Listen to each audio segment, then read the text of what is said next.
Let me tell you something, Dream. And I'm only going to say this once, so you better pay attention. You are utterly the stupidest, most self-centered, pathetic excuse for an anthropomorphic personification on this or any other plane. Feeling sorry for yourself because your little game is over and you haven't got the balls to go out and find a new one. You're as bad as Desire. No, worse. Did it never occur to you that I would be worried about you? Well, I didn't think... Exactly. You didn't think. Heads up! The Sandman Unlocked.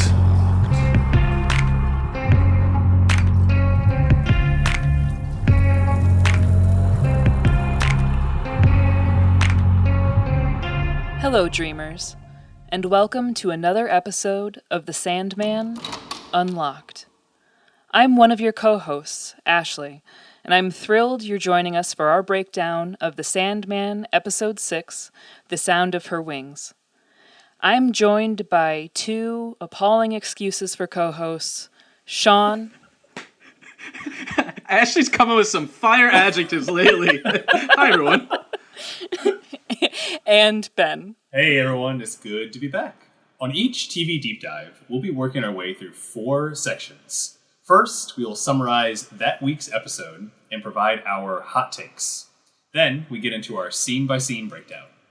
We wrap up by connecting the TV show to the comics and offering our final thoughts. And today, we have a guest for you. Our guest is Alan Haberchak, a veteran producer of digital audio and video at places like Mashable, the New York Times, and BuzzFeed, as well as a self-described Neil Gaiman stan.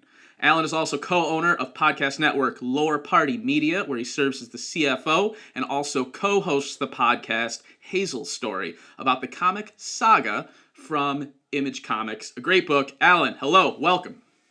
Hello, it's so delightful to be here. I love this show. I'm so glad that you all started doing it, and I'm so excited to be here. We're very happy to have you. We're very happy to have you. Tell us, like we ask of all our guests, what is your background with the Sandman? So I was a straight up and down Marvel superhero comics kid growing up. Like I started reading Marvel comics in 1990 when I was 8, which was sort of prime for the peak era of big muscles, big guns, Rob Liefeld, superhero comics, big pouches, the early 90s.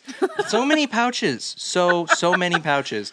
So I was like at my peak interest in comics as a kid was the launch of all the X books, and then Image Comics launching with even more pouches and all of the everything you could possibly desire. And then I was going to my local comic book shop every Saturday, as one does, and this guy behind the counter, the most quintessential comic book guy you could think of, was reading something that looked real spooky. And I had just read what was my first adult comic, which was J.O. Barr's The Crow, after the movie The Crow came out. So I saw this guy reading this spooky book, and I was like, what is that? It looks kind of like The Crow. And he was like, oh, it's so much better than The Crow. It is The Sandman by this guy, Neil Gaiman, and you absolutely need to start reading it. And so I bought the first trade, because they had started collecting them in trades, and I bought the first trade, and I read up until the trades ran out, which I think was probably through like volume 7, because I think the chapters were still coming out at that point in like 93, 94. Anyway, yeah. This is far too long of a story, so I got obsessed with Neil Gaiman as a comics author, and then as an author as well, and I actually met him when he was doing signings with Terry Pratchett when the Good Omens paperback came out, and so I have a signed copy of Good Omens by Neil Gaiman, because I met him in like 95 at a bookstore in Denver, Colorado. So have read everything else he's ever written and devour everything that he has ever done. Wow. So I think you're the first person that we've talked to who read the book like as it was coming out. I think that's true. I also might be misremembering. Like I don't remember the exact years, but I do remember at least the final chapter I read in like floppy paper form when it came out. Like I remember when the book ended. So you're like reading through, and there's all these like emotionally like poignant moments happening, and then you turn the page and there's like a 2-page like Sega Genesis ad or something. Like I wish I could have had that experience. Absolutely. Yeah, I have a lot of those too. Yeah, I have a lot of those books from then I think I started reading them in paper floppies probably from like issue 60 on. And yes, it would be very weird that you'd be like reading this deeply wrought, beautifully rendered story, and then there'd be an ad for the latest Mega Man game or Dungeons and Macho Dragons. Man So for many Slim Dungeons Jim. and Dragons. So many Dungeons and There Dragons were. and Slim Jim ads. Yes. They knew their audience. Segmentation. We were talking about it earlier. Go to where they're at. So. So my favorite thing that I've read about the Sandman and what it did for comic book shops was there was this interview.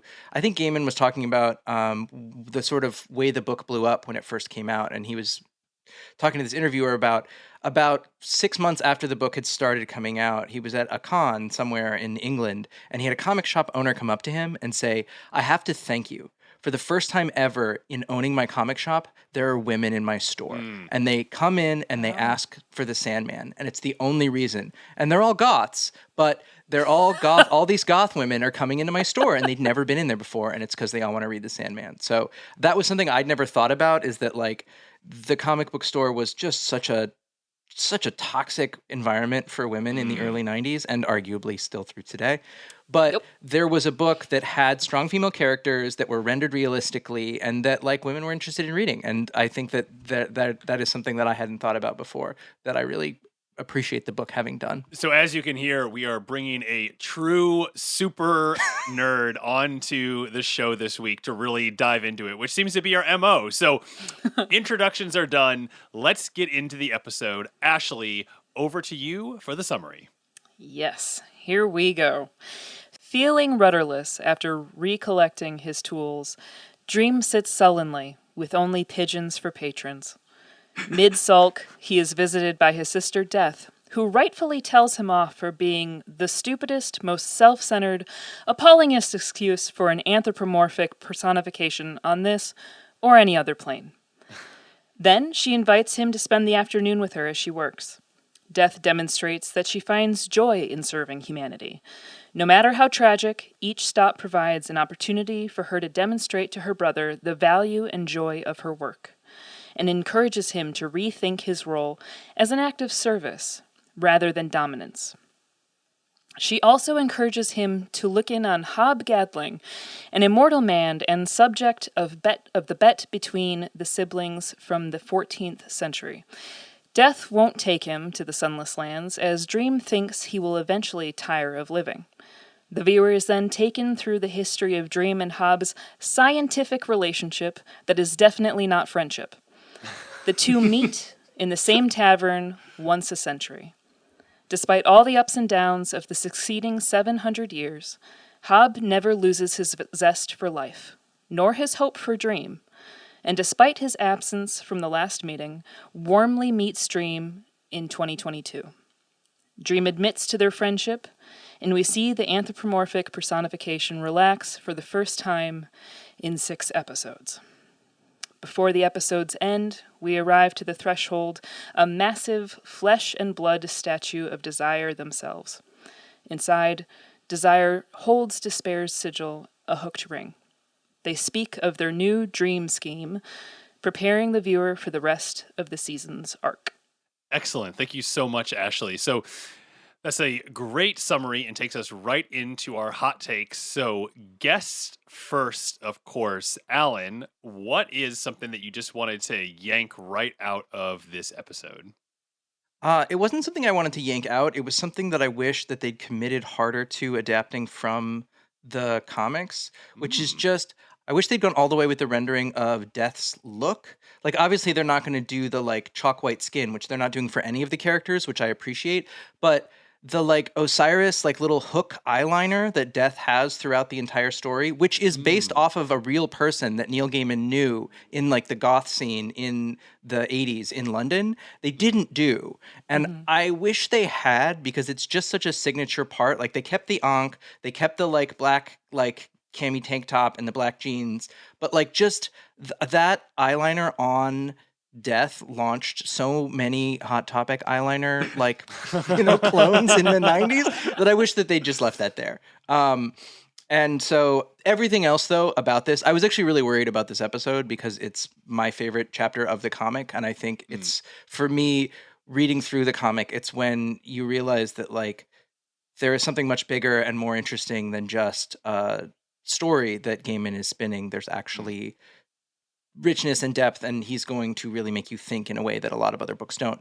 So I'm glad they kept almost all the rest of it in, and I think that they rendered it really well. But that just one little aesthetic detail of I just wanted that like very gothy eyeliner to be on the Death character. Oh, Alan, you'll be right at home here with the amongst people who miss tiny little details that are irrelevant to almost everyone else, but just matter a whole lot to you. Welcome home, Alan. Welcome home. We will cradle you as Death does, and I think I'll just hop right in there because the thing that I really liked is the commitment to Morpheus and Death both grabbing the ball out of the air. Mm-hmm. That's just it's how the issue starts, and as Sean said, we love grabbing things like right from the comics and seeing how they're going to represent them. And I just appreciated that, while they're missing certain things, that there were certain beats that they hit that I'm just like really excited for. And it really makes me feel like, the years that I spent watching Game of Thrones, having never read Game of Thrones, like I just didn't care ever like what was happening, and I'd hear people complaining. And here now, when those things like happen for me, as this is like something that I'm actually vested in, like and very interested in, I'm like, oh yeah, they did the thing. Yeah, yes, they finally, So that's that I like the ball catching that we get because that is exactly how I thought it would be. So Ashley, hot take. What do you got? Man, okay, so Sean had prepared me ahead of time. I have to give kudos to him for now having gotten to know me so well. He's like, I cried. This was an emotional episode. And I was like, yeah, okay. I'm a man of mild emotion. I didn't cry. You are a man of mild emotion, whereas I am a woman of great emotion. Like, we're like various hot sauces. Uh-huh. And you're mild. Yeah. And I'm the one that just tastes like straight vinegar. And I was ready for it. I get into the episode, and I was like, oh, no, I seem to be okay. And then they got to the old... I don't know if it was a violin or viola, so, orchestra stands don't come at me. But, they're talking to him, and he realizes, it was the moment he realizes who Death was, an instant waterworks. Like, just instant. And I was like, I can't tell Sean this is how this happened. And then it was just the rest of the episode. I really enjoyed that they sort of expanded upon the visits that Death made. Mm-hmm. That I thought was really lovely. I do wish, if I were personally sort of adapting these two issues, I probably would have done them in a bit of a different order, but that's just me. I think I would have led with the history of Hob, then like led up to his meeting with Death, and like her saying, go meet with Hob, and then we go, oh, this is how this is all connected. But that's just me. It just felt like the line between the first half and the second half was so sharp that I was like, oh, this is like watching two separate movies. And that was a little jarring to me. But this beautiful arc we have with Dream and Hobbs' friendship over time, I thought was so beautifully done that then made me tear up anew. So it was just a constant waterworks episode. I don't disagree with Alan regarding some detail changes to Death, mostly because she came off to me more crunchy than quirky, which was a fine change if we're pivoting, because I think that Kirby Howell-Baptiste did an excellent job portraying her. But it did feel like we were getting a different Death as far as approach to her work is concerned. Her outlook on life in general just felt a little different. I'm sure we'll dive into all that when we get to our scene breakdown. Sean, what was your hot take? Oh, and Ashley, just so you know, I also teared up. Sean? Good. Okay, well, I'm glad I didn't have to write the summary this week, because I feel like mine would have been something like, Morpheus walks around with his sister and then goes to get a drink with an old friend. Like, the end, right? But that is, what I loved about this episode. I think for the first time, I don't have any complaints. It feels weird and wrong hot and takes alien don't to have say to be that. complaints. Hot takes don't have to be complaints. I'm just letting you know. They can be things that you really enjoyed. But that's the hot take of it, is that I just enjoyed everything. It's extremely unusual for me. But I felt like they took such an important comic book story. You know, Alan said it was his favorite issue. It was, you know, the first issue that a lot of people read. It was the first issue that Neil Gaiman felt like he found his voice as an author telling this story. You know, he's gone back and said that, and it launched a million people's fascination with this characterization of death, including, so my wife, every year that we are invited to some sort of Halloween party, like that's her go-to costume. Oh, wow. That's cool. Yeah. And so I wanted so badly for it to be good, and I thought they did such a wonderful job. Like, the focus on characterization and mood and theme came just at the right time after so many sort of plot-driven episodes, right? All these quest episodes, and this episode taking a different tact and saying, we're just going to spend some time with these people. We're just going to hang out with them a bit and get to know them and what they do and what they think about things. And the fact that it worked so well just made me really happy. I think what I'm starting to learn about the Netflix adaptation is that, I find anyway, that these Sandman stories are more successful when they condense and refine than when they expand. Mm-hmm. So I'm thinking of like the episodes that doubled up on issues like episode 4. I think episode 4, 5, and this one, 6, all sort of doubled up on covering, you know, 2 issues from the comic book. And they were able to make little changes, include important scenes, and really deliver the story in a very like economical way. Whereas I felt in some of those earlier episodes, like the first episode, and then the one with the sand with Joanna Constantine, I felt like that kind of stretched things out in a way that made it drag a little bit. But these, where they're combining 2 issues into one, I think they really found a sweet spot here, and I'm happy to be there for it. Excellent. Well, thank you so much, everyone, for your hot takes. Ashley, quick question for you. It's the 14th century. What are you going to do to survive? Probably dress and drag, frankly. Women don't go over well in the 14th century. I don't know how much history you've All right, read. well, I got a time machine back here, so let's go find out. We'll be right back.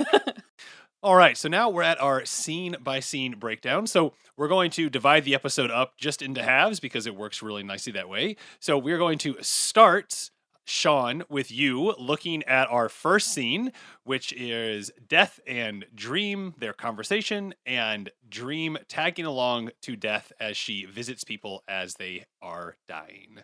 What is the first thing you wanted to pull out of here? Well, I'm going to start with something really small, but that I think has a big effect and I like to see utilized. I think just like the palette, just the color palette of the episode, you know, like after the 24/7 episode, which was, we talked about, an episode that grew increasingly dark deliberately, increasingly claustrophobic deliberately, so that it sort of reflected what was happening in the episode itself. And here, it's all bright skies, you know, green trees and plants. You know, we're in multiple parks and forests and alongside rivers and things like that. And this episode, which deals so much with death and the idea of death, but visually being surrounded by this abundance of life, I found to be really effective. I love that the show is utilizing all of the tools at its disposal in a way that the comic did to, you know, the absolute heights of the medium, right? Utilized everything that you possibly could in comics. And I like to see that the television show is making some attempt at that too, you know, to share the mood and the theme of the story with everything that they're doing, from the cameras to the color and all of that. I really appreciated that. Alan, kind of thinking about the medium, that's one of the things that we tend to focus a lot on, that we have the comic book and then we have the television show. They're different mediums. Where do you kind of sit in this, how they've been doing the adaptation so far and what you've been able to see as far as utilizing the television medium? So I mean, the title of this chapter of the comic and of the episode is "The Sound of Her Wings," which like is a sound that I've had in my head for 25 years. And so getting to actually hear that sound, as like, Dream, they go up the stairs to the violin or fiddle player or whatever, and then he has that moment where he recognizes what's happening, and then Dream leaves the room, which I think is an excellent creative decision to just have whatever happens happen off camera, because that's the same thing that happens in the book as well. So but you get that sound that like, it's like, oh, and I would love to talk to the sound designer, but it's like overlapping layers of like feathers and like ruffling of clothes and cloaks, and like it sounds exactly like it had sounded in my head, in a little richer and a little deeper. And so I think when the show has the opportunity to render more viscerally the things that you can do with sound and picture, I think usually they do a pretty good job. Comic adaptations that I think try to go too much comic adaptations that try to render too much get into the cheesy. Some of the cheesiest comics adaptations that have ever occurred are like the 80s adaptation of The Punisher or things like that, where it's just like they try to show it too one-to-one. They try to expand the whole thing and make it too much. And in this, I think they do a good job of like illustrating the things that the comic was sort of lending itself to and not trying to fill in all the gaps. And I think that this show does a good job of that most of the time. And they know when to pull back too. Like, I was worried in the previous episodes when they were rendering Dr. D that, in the book, he's like a hollowed out, desiccated corpse man of like, and they didn't try to do that in the show because that would have been too much and it would have been distracting. So I think that the show knows when to try and render out what the comic has done, but also knows that sometimes comics are subtle because they're drawings. But if you put that IRL, that it would become almost too much. Yeah, we saw with like maybe the 2009 Watchmen movie or something like that, that was so devoted to the visuals of the source material that it felt static. It felt very sort of dead in a way. You can't just use comics panels as storyboards. Like, you just can't do that. And I think a lot of directors think when they're handed a comic as a source material that that's what they have. They have somebody who's already done storyboards for them, but you can't, because you have to really adapt it to that visual moving medium. And I think that this does that well. I will say the one part of this chapter that was distracting to me was they clearly needed like another person to die, and they had the guy in the park who drowns. And that part to me just felt a little stretched, because I was like, Yeah. I think that's Hyde Park in London. And I'm like, how often do people die in drowning in Hyde Park? I can't imagine how that would happen. Like, the water is like 2.5 feet deep. Like, so that part to me felt a little stretched. But I'm also like, I'm doing the Simpsons thing where like somebody hits the same, rib twice in a row and makes two distinctly different notes. Like, I'm nitpicking to the point of nerddom and probably should just let it go. But I do think that for the most part, they let the story be in front and the like visual representation serve the story. Ashley? I mean, speaking of nitpicking, you're just in really good company for that. I think Ben and I have described ourselves as the midwives of disappointment for Sean. So, we've all been there. We've all had our things. But my nitpicky thing, as far as this first chapter is concerned, and it's a silly thing, but I really was looking forward to Death just chucking that bread at Dream's head. I really was just looking for like a little more aggression, a little more anger from her in that moment. Because like, I'm a big sister. When I'm angry at my brother, I'm like I've been tossing Legos at him since since he was 6. To me, it didn't necessarily hit the same for a family drama, because they are a family and they're having this conflict together, and we're getting hints of it here and there. I just expected a little more angst in that moment. So I was just hoping for a little more oomph. But as far as her sort of consoling him and sort of mentoring him through his role as an anthropomorphic personification, I thought that was really lovely. And the way that she did so, as she's basically doing her job, running errands, and pointing out really lovely things along the way, I thought that was done well. I don't disagree with you, Alan. I think that that moment with the drowning was a little, for lack of better word, shallow. And I did feel that was like the moment where my tears dried up a little bit, and I was like, I don't know about, but you know what? It is tragic. It is very sad. The death that got to me the most, though, was the homeless person, the homeless junkie, just because she's talking about this point like we all die alone. Death comes for us all, and you're alone in that moment. And it didn't really hit as hard until you got to that individual, because the homeless die alone so frequently. And there is no one to mourn them unless they're like a part of a dedicated tent community. But you have to be really, really dedicated to reaching out to those people. So it just made me think a lot about all the people that don't have a community in some way who would be dying alone in that regard. And so for her to be seeking out not just those who have, say, a faith practice or have a community around them, who have a spouse that would be mourning them in that moment, but she comes for everyone and cares equally for everyone and guides them very gently to the sunless lands, I thought was really tactfully, very beautifully rendered. The one death that I actually, speaking of adaptations and them doing a good job, in the book, when the baby dies in its cradle, Yes. the baby actually talks to death. And I'm really glad that they didn't do some creepy, talking baby thing. Oh, yeah. And it was just, such a good creative decision. Because she says her lines back to him that she says in the book, but they don't have the baby talk. And I was, just as that scene was starting, I was like, oh, God, please let the baby not talk. And they did, which was, again, the way that the director and the screenwriters for the show restraint, I think is very good. Yeah, and it worked. It works. It works on the page. It works fine. It's interesting. It lets your sort of imagination fill in the gaps in a way that you can't do on screen. And I think, so that was definitely a right call. And I think in a lot of the places where they left out some particular thing, bread throwing notwithstanding, I agree that should have been there.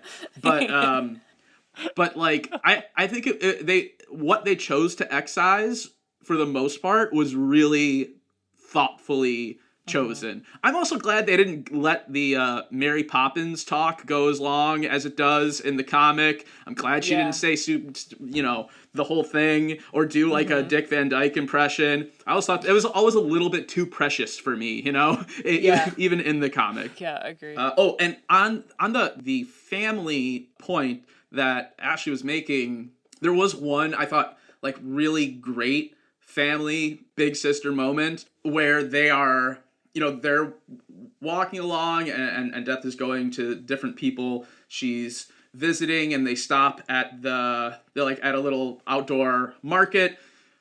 She gets an apple, encourages Dream to have the apple.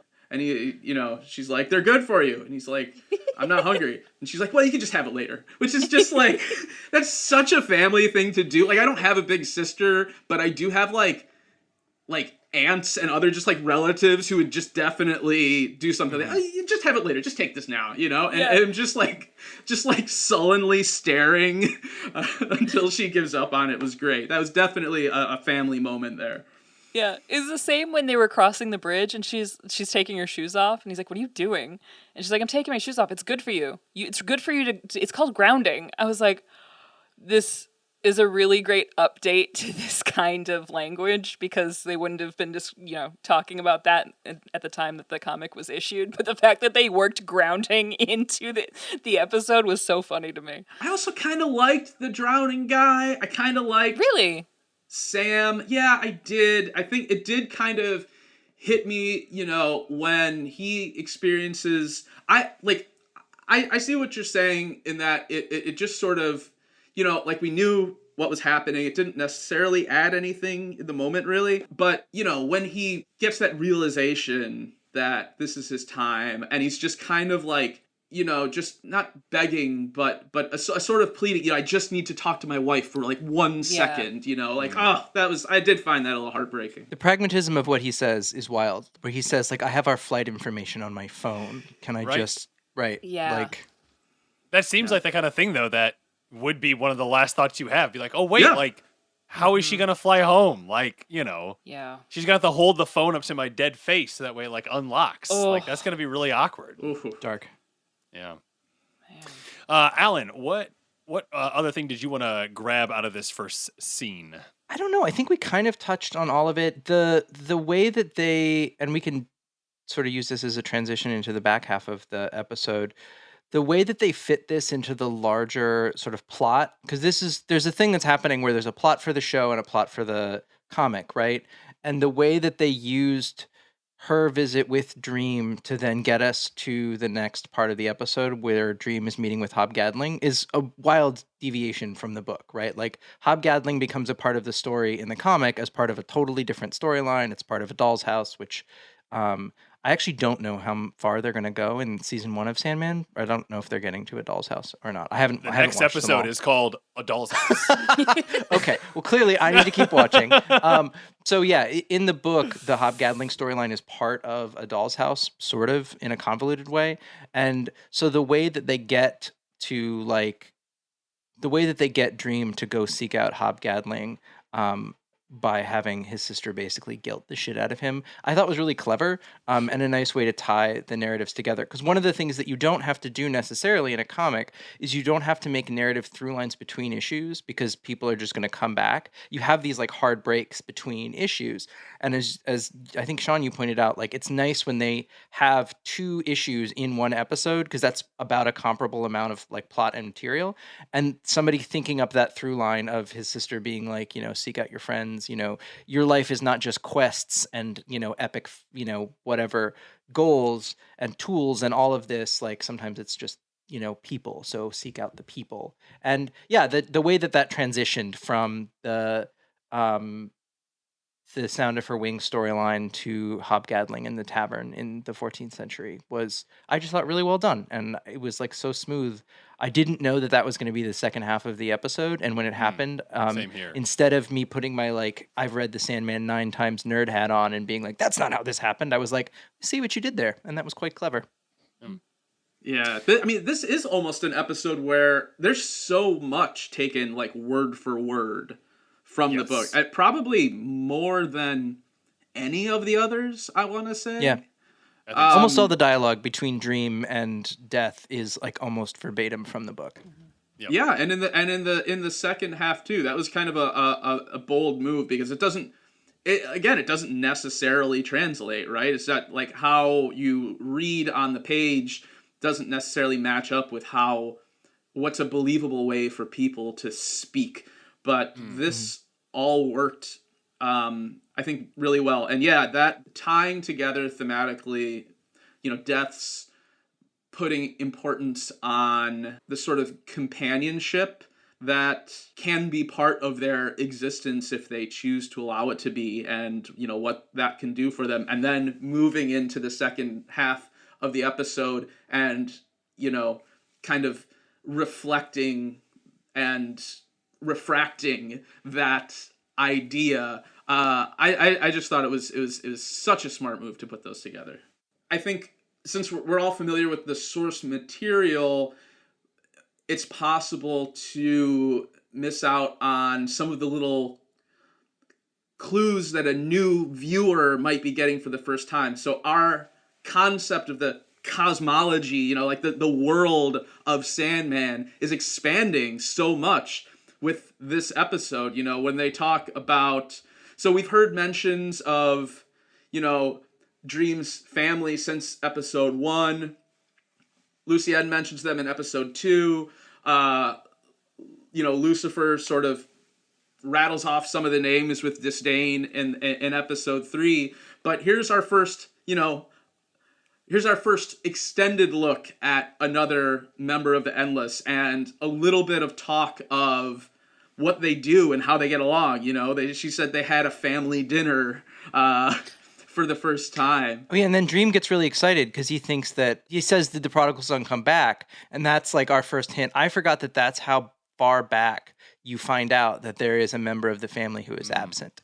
I definitely had forgotten that in the story it's seeded that early that there is a member of the family that's like chilled out. And it's really important because Dream talks about giving up on his duties. And you think that, like, well, how could a personification of, an aspect of life give up on their duties? But you find out that I guess there is one who has, and like, what does that mean? So you're right, Sean. It's a really good point that you get as an audience who is just coming into the Sandman universe. There's so many things that unfurl in this, and they're all done without feeling in any way like exposition or rushed. I love how they're taking their time with it, right? And like, I remember reading the book for the first time and just feeling so intrigued, and just like so much imagination is firing off, because you get the sense that you're in the hands of an artist who's got this all planned out, and there's so much more that they're not showing you, and you want to figure it out, which was unusual.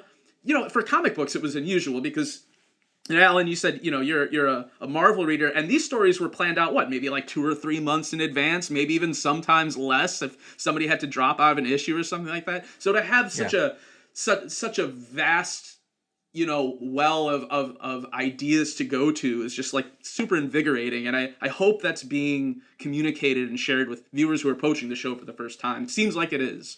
Yeah, and we've had this epic, sweeping plot taking Dream to all these different locations. So for him to kind of be anchored down by this family conflict, I find really amusing, because it's almost like he's running from that this whole time and is happy to have some other sort of dramatic conflict outside of his own family. So once he's finally ground to a halt and has to face that there's some family drama happening, I find that very funny. I tried to count the amount of times that Tom Sturge had to sulk because what a references. Great sulk face. It's truly just so the sour, best just like he's been sulking sucking face. on lemons all day. Right.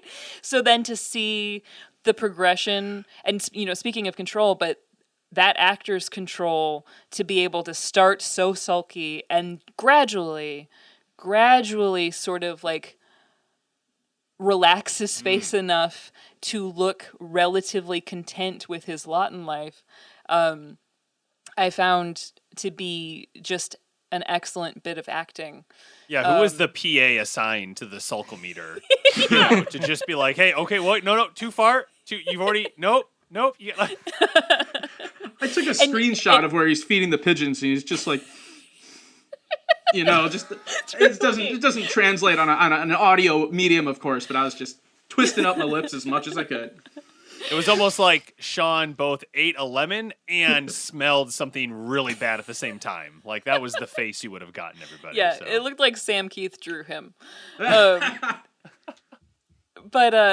that wrapped up with this, deeper conversation of what their responsibilities look like, and that they look like care, not control, I thought was not only a really great conversation for those two characters to be having, but for the viewer to receive as well, just as like a general, if there's like going to be any sort of moral lesson from any of these episodes, that it was a really lovely conversation to have for people to be thinking about as you go from person to person. Because, in her role, she's serving people that she really clearly personally likes, like Harry, the elderly Jewish man, to like people she, probably doesn't have much. We probably get that more from the comic people, that she's just like, this is just a job, I got to get this done. I guess in the episode it demonstrates more that she likes everybody all of the time, regardless of their situation. But the fact that she serves them all in an even playing field, she's not wasting her time judging them at each turn, whereas Dream is the opposite. Like, he's constantly measuring everybody for their worth to him. We even see that in Hobb, and we'll get to that later, as to, what his role is compared to, their sort of mortal peon existence, and how he measures up. So I just really love the fact that we got that, as you guys mentioned, sort of plotted out really, really responsibly, really paced at a rate that you can have that conversation, as opposed to just blowing right through it, because it's not just action, like we've kind of discussed. We got some of those monologue moments, Sean. Yes. Finally. All right, everyone. Thanks so much for that scene 1 breakdown. We're Ben, going to hop over to scene... Ben, this is a big episode. I got to come in with 2 more quick things. Very quick. Oh, Sean Sneak. Oh, Yes. Sean, a classic Sean sneak right before the Very, ad. All right. very quick things.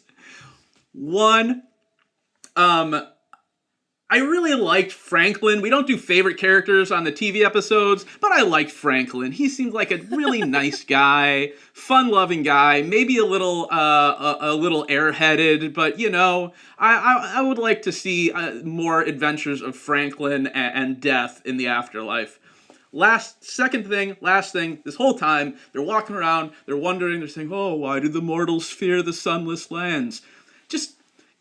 I think it's a branding thing. Stop calling it the Sunless Lands. That is an ominous name for this place. Like, think of something a little, a little less weighted, maybe.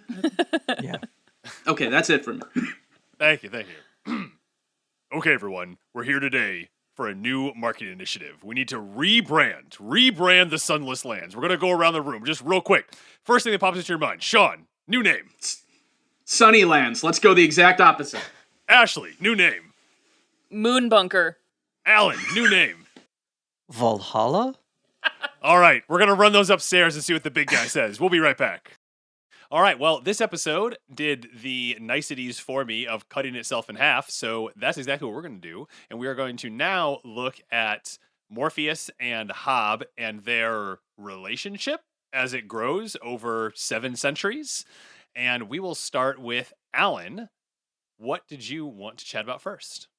I remember this being the first time that as a kid, when I read this, there was like a close reading of history that I had never really thought of before. Like when it gets to the part where Hob is a slave trader and that's totally a normal thing and it's chill, and Dream is like, says the thing about like, that's not a good way to make your living or something like that. I was probably like 13 when I read that. And like, I knew that slave trading was bad, but I hadn't thought about that like a person at the time in that age would not have perceived it that way because that was not the world. And I just love the way that this brings quite literally history to life. My other favorite thing is just the little sort of jokey way that like the sort of jokey way that they talk about how all the new trends, all of the people find them abhorrent. Like basically like kids these days, what are they up to? But it's like kids these days in the 14th century or whatever. I just find that delightful. And I think that, it manages to make a rendition of people in historical ages not feel like flat, static versions that you'd read in a history book. They're like real people, even when they're doing historical figures, right? Like even when we get Kit Marlowe and William Shakespeare and like people talking about the Black Death and stuff like that.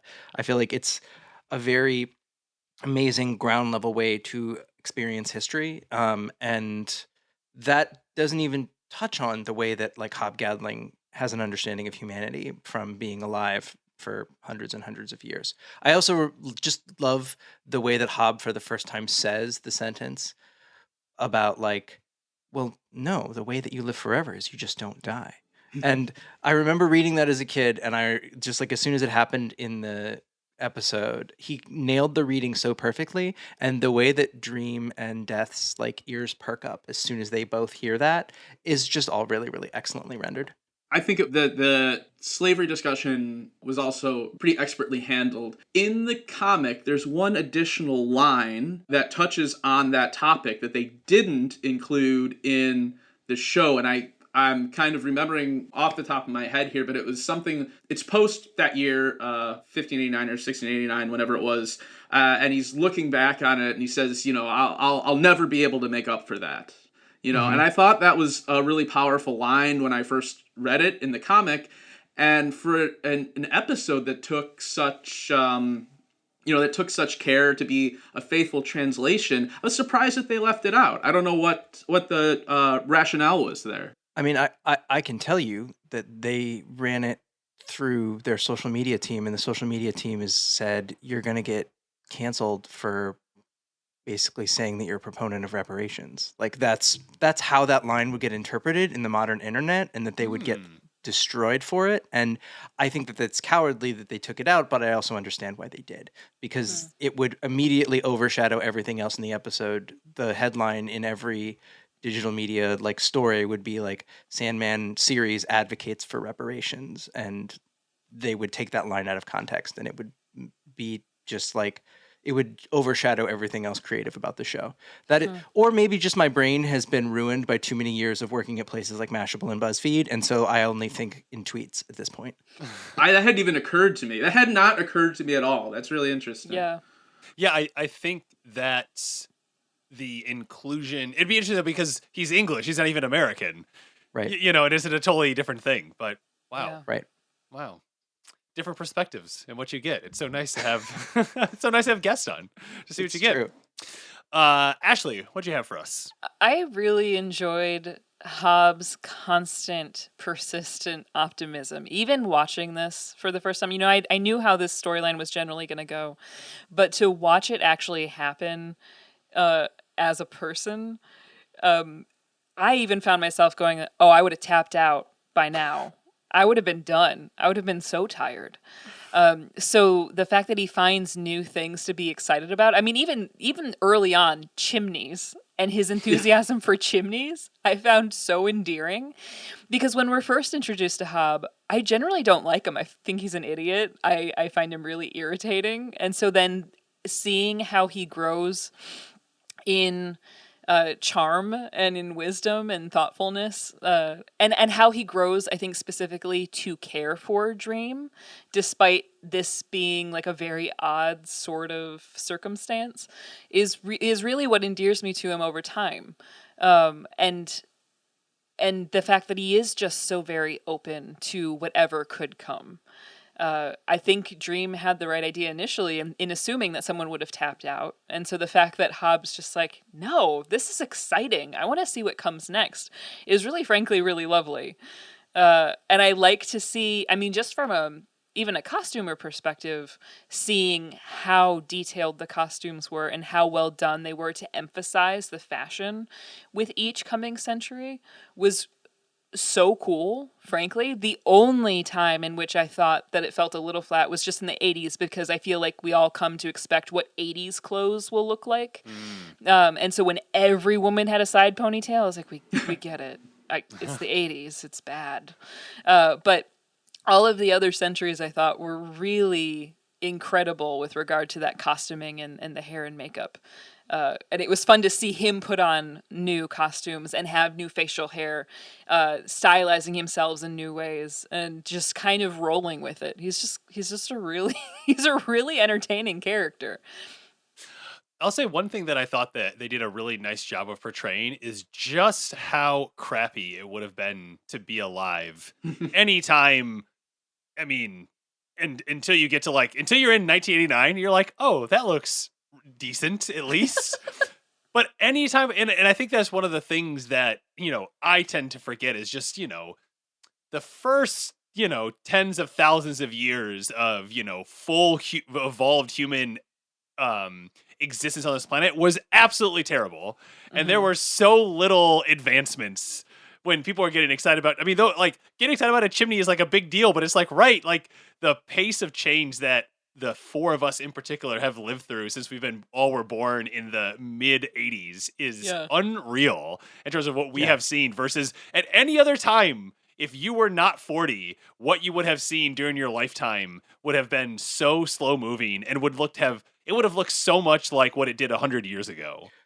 Yeah, the way that your grandfather lived was the same way as the way that your father lived for most of 1000 AD until the Enlightenment, and that is just truly wild. And also everything was just so hard.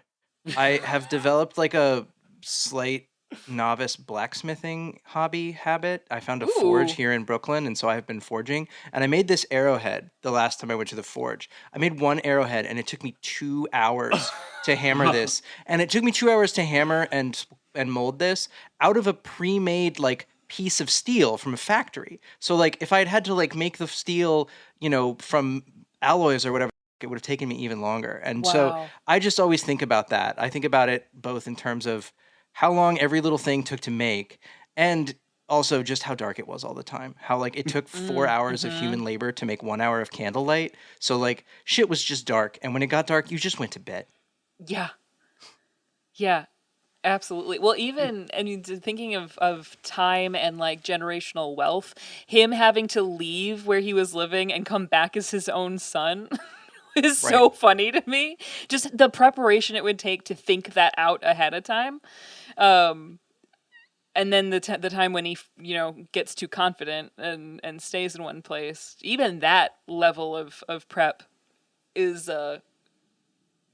alarming. Yeah, I also love, this is a little teeny bit of a spoiler about a later Hobgadling storyline that happens in the comic, but there's a point where they go to Hobgadling is at a Renaissance fair, and he has this epic rant about how if they really wanted it to be realistic, they'd just spray everyone with excrement on the way in the door, because everything before like 1700 just smelled of excrement all the time. And that has stuck with me ever since. Whenever I go to a Ren fair, or whenever I like think about life before, about the invention of soap in like the 1750s, I just think about how everything would have smelled terrible all the time. But you probably wouldn't have really thought about it because everything smelled terrible all the time. Right, you go nose blind. Yeah. But Sean wants his mini-series on Franklin. I want my mini-series on Hobgadling. Yeah, Truth. absolutely. Yeah, I couldn't handle just being wet. Like, that's my thing. Oh, I just couldn't handle being wet all the time. And just be like, wait, like, how long does it take to dry off? Like, where's my dryer? Like, yeah, that would get to me. So, Sean, how about you? Would that get to you? What would you not deal with well? The wet, the smell, like, what's your thing? Ooh, I don't, well... Not being able to get really fresh haircuts? Yeah, that, I mean, you get a sharp knife, you could probably do something with it. I don't think I would pull off What would you do with dreams. a sharp knife, Sean? You could probably get something going here, right? But I don't think I could pull off Dream's, like, sort of initial, like, extended bowl cut very well. Oh my God, I think that... All I could think about when I saw that is, do any of you watch the Great British Baking Show? Yes. And there's Absolutely. the comedian that's always on there. He just looks exactly like that guy. Who like, used to also building, be, yeah. used to also be on the IT crowd. Yes, Yes. it's just that guy. Same face, same haircut, exactly the same. Oh my God, that's amazing. But I mean, I really think, and forgive me, I don't recall the actor's name who played Hobgadling, but I really think they really knocked it out of the park with him. I mean, in terms of being able to convey a character who's passionate and egotistic and curious and naive and charming kind of all at once, and to be able to show like growth and development over the course of like 20 minutes, 30 minutes, I thought they really delivered on that. I thought he did a great job. And, Ashley, you're talking a little bit about the line delivery, like in whatever year it was.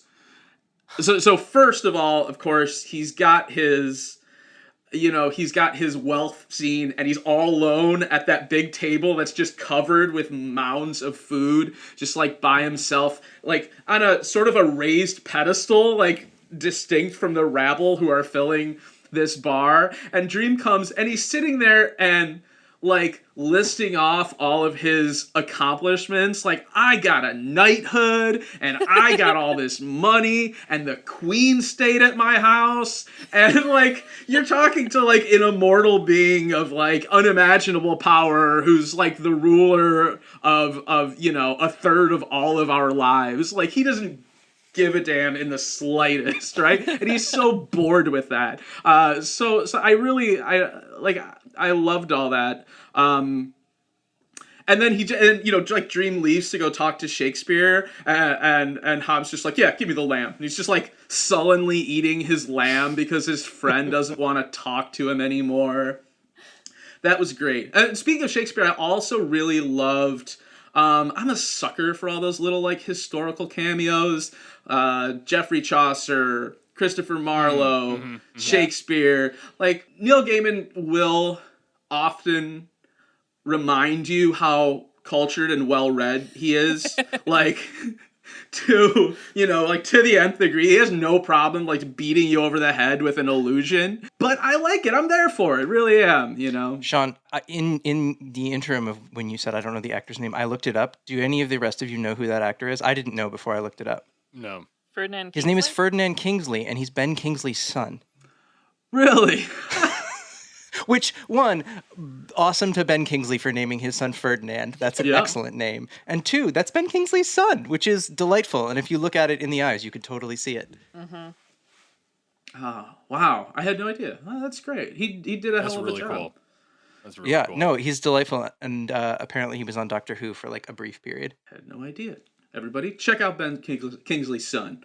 Well, okay, so before I move on, that I mentioned the sort of having, these historical figures appear. I thought like having Christopher Marlowe there was great. Christopher Marlowe, he did Dr. Faustus, right, about this learned man who has exhausted all of the world's sort of wealth of knowledge, but still craves more, and he makes a deal with the devil, right? And this aligning right with, this sort of aligning with Hobbes' deal with Dream and Shakespeare's deal with Dream immediately following that, I just thought was very clever. And this was actually the story when I originally read it that made me go read Dr. Faustus. Nice. Like as a kid when I originally read it, and that was great. So it's a great play. There's like a scene at the end where he's the devil's fighting. Spoilers. Yeah, spoilers for this 500-year-old play. The scene at the end where Dr. Faustus is like, the devil's coming to collect, and it's right before like the appointed hour where he's got to give up his soul, and he's just begging for like time to slow down. He says, "Stand still, you ever-moving spheres of heaven," and it's just like so like haunting and tragic. It's really great. Yeah, it's a truly horrifying play, and if you have like all of the stagecraft to be able to work it in there, you don't go to sleep that night. I like it. Yeah, for sure. The other thing I just want to mention was, of course, the relation, like the chemistry between Dream and Hob was great. I loved the way their characters interacted, even from before Hob came on screen, where Death is, mentions like, "Oh, your little project," and Dream is like, "Who? Oh, Hob Gadling?" Like, come on, bro, don't front. She's talking about Hob Gadling. This is your only friend. He's like trying to play it off like he doesn't care. And then, seeing their sort of relationship like develop over the years, to the point where, obviously 1789 was the slave trade year, and that's when, Dream tells him that it's a poor thing for one man to enslave another, and he's like, you're giving me advice after 400 years. I think that was like, I mean, why? Like, what? Like, that's really our first showing of this kind of like genuine affection. It's not right. Dream is willing to overlook all sorts of horrible things that humanity does by necessity, because humanity does horrible stuff all the time. But he cares about this person's sort of ethical well-being, I guess. And it was very kind of touching. And then, of course, when they get into, they have in 1889 especially, they're like having a chat and they're talking about Joanna Constantine, and they're like, Dream is like, "Oh, this is what's been going on my day. She did some other work for me," and things like that. And it's like just seeing their like friendship develop was so nice. It transitions from like a god or a godlike figure and a sort of lowly peon to like, by the end they're like old friends catching up over lunch, and it's delightful. Yes. I don't know. The one thing that I found a little bit like was the way in which they sort of end the episode by having gentrification come for the pub. And like, the pub shuts down because like the area's gotten too fancy and it gets bulldozed and whatever. Because that obviously doesn't quite happen the same way in the book, if I remember it right. And I don't know, maybe it's because I live in Brooklyn and I've lived in Brooklyn for a long time, but I'm just so tired of that storyline of like, oh, well, development came and ruined a storied institution and now there's nothing left. And I don't know, that to me was the one part where I felt like they sort of ham-fistedly forced a modern twist on this, because there's a lot of what you have to do with the Sandman is bringing things that were written in the late 80s and early 90s up to a 21st century context. And I don't know, for me that didn't quite work, that's how they sort of moved us forward in time, but I'm curious what the rest of you thought. Well, what story are they trying to tell by including that in the television show, right? Like what What do they want us to feel? And is it that, it comes for us all in the end? I mean, no, I mean, this institution had stood for 700 years, and no matter how long, eventually something else comes along that is going to replace that, even something that is there for that long. And that is a reflection back on Dream, that he needs to ensure that he's kind of shoring these things up, because if you don't, and you let these things kind of fall apart, then they do end up not being there when you need them. Maybe it could be one way that they were going with it. Could also just be that like Gaiman's cranky because the London of his youth is gone, and so he wants like a representation of that in his show, which I do appreciate that Gaiman's fingerprints are on this show too, and that like he was so involved, because I don't think it would be as good without. But like he's whined about that a lot, that like the grimy London of the 80s and 90s is gone, which is true, and that's a thing that happens. Sean talks all about the griminess being gone from the television show, don't you, Sean? Yeah, I have complained in some earlier episodes that that some of the rough edges, like Ashley's pointed out, that sort of like punk rock vibrancy of it, like that kind of youthful experimentation, and all the just the rougher edges have all been kind of sanded down for a television show, which makes sense. I mean, it's 30 years later. It's a much older and more experienced person making the show, and it's for a very different audience than what existed for comic books in the mid 1980s. But I do love those parts of the early issues that weren't there in the TV show. But in terms of like I guess I thought it was just a sort of a plot device, because you need you need something right to happen when he doesn't show up, right? He can't show up in 1989, and so you need kind of something in there, right? But they could have also just time shifted all of the other dates. It could have been like 1421 and 1521, and like, but I guess then a lot of the time stuff doesn't make sense anymore. So yeah, and Shakespeare would have been like top playwright in the country, like the King's Men at that point, right? Like, so some of those so having a young, hungry Shakespeare might not have worked as well, and things like that. One other thing I want to call out, though. Well, first of all, we haven't really talked about Joanna Constantine at all, but I'll leave that aside for a second. One of the things that was kind of new here that I thought fit with the Sandman TV show quite well was what they did with Lushing Lou. Do you remember this part? Yeah. Lushing Lou, who's like this kind of sick, grotesque, like sex worker type, alcoholic in the comic book. You never see her again. She's just like there, makes an ugly face, says something nasty to Dream, gone, right? And here they have... I like she uses the phrase creamsicle, though. That's so gross. That's so gross. That's right from the comic, folks. It was so funny. Her whole line is from the comic. I mean, that's like that's verbatim out of the comic. It's great.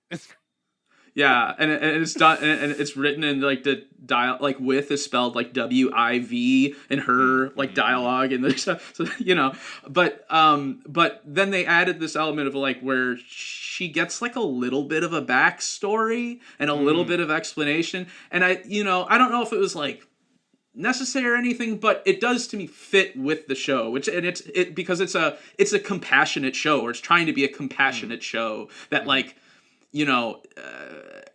Tries to, as much as like maybe a Netflix show can, tries to look at the complexity of human beings without necessarily like passing a moral judgment, which I think is a lofty goal, and sometimes they fall short and sometimes they succeed, but I think it's a noble effort. Excellent.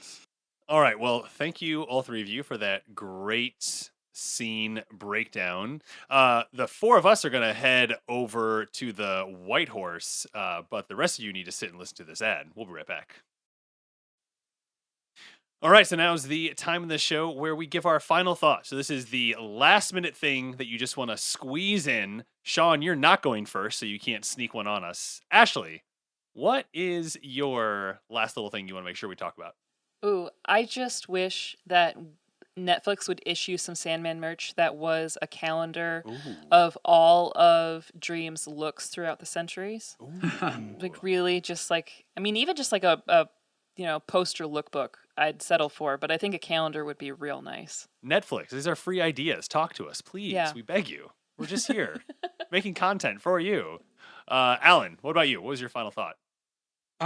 My final thought is that I wish that I'd watched all of this show already, because I read something the other day about how part of the reason why Netflix is wavering on renewing this show is because not enough people binged it. And I think the reason I didn't binge it is because I like watching it the way I read the comics initially, which is sort of like pacing myself. But now I'm like, well, shit. I wish that I had known that I should have just like set it up on autoplay on all of my devices to just like binge through it to make sure that we were getting a season 2. So I guess my final thought is that like the show feels paced for a different network than where it is 100%. on. It feels 100%. paced like an HBO show. Yep. I wish that I was getting it week to week. I watch it basically week to week. Yep. And this episode, even as one that was not like pushing the plot of the overall series really forward, kind of sort of, but like not really, I still like when I finished it, I didn't want to immediately jump into the next storyline. I wanted to like ruminate on it and chill with it a little bit. And like, I don't know, that I'm like, the more time passes, I'm starting to get nervous that like there might be a platform story mismatch with this.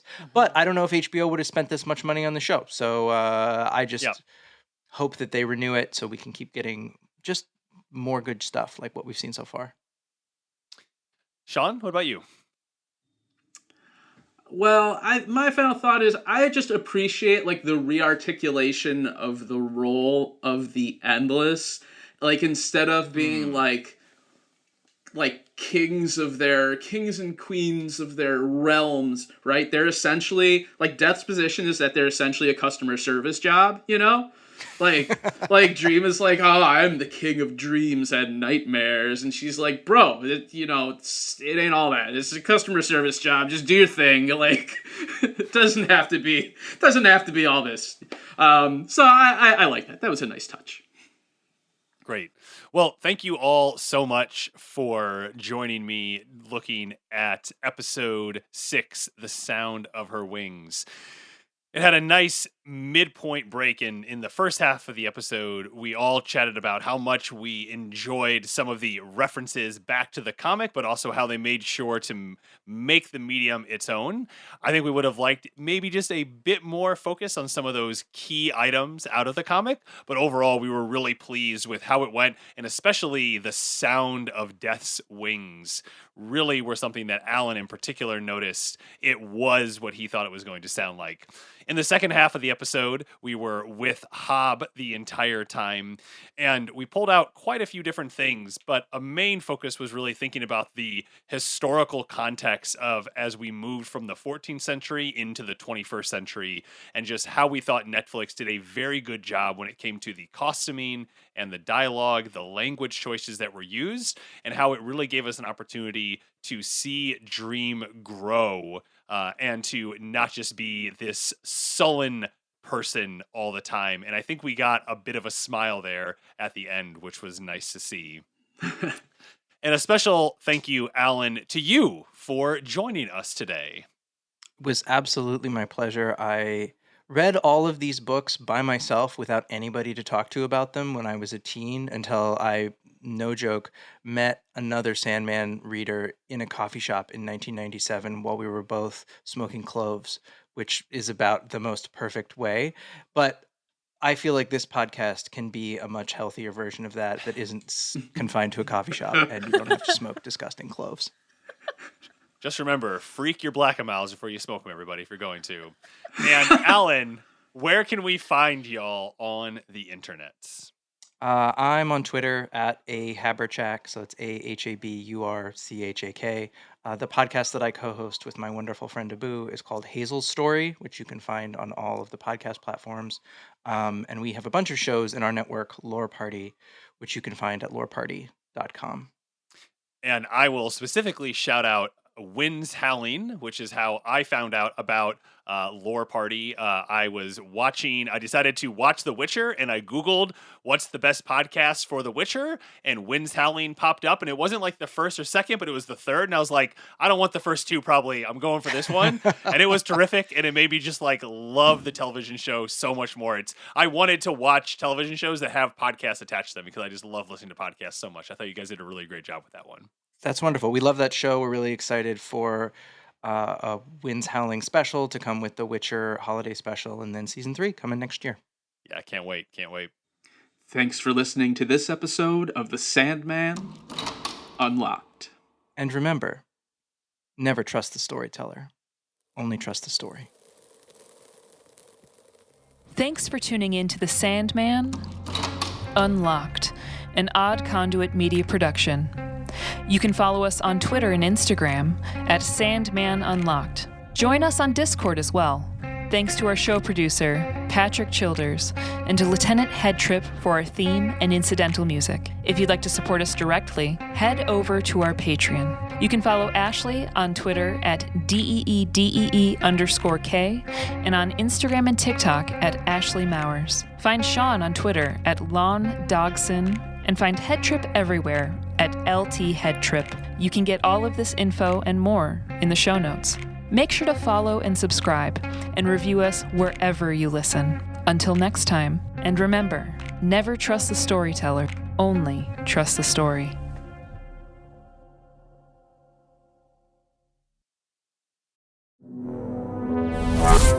Odd Conduit Media.